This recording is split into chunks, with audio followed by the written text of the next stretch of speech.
నమస్కారం. యోగా లక్ష్మీ నరసింహస్వామి గుడి దూరంగా ఉండేవాళ్ళం మేము.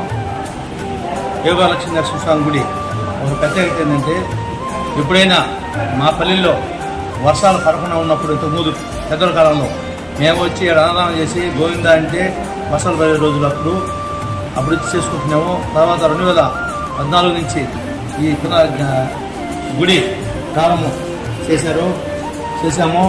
గుడి ప్రారంభమైంది. 17 కుంభాభిషేకం చేశాము. 17 నుంచి ప్రతి శనివారం 100 నుంచి 300 వరకు భోజనాలు జరుగుతుంటాయి. ఈ గుడికి రావాలంటే గంగనగిరి నుంచి వచ్చే వాళ్ళకి డక్కిలి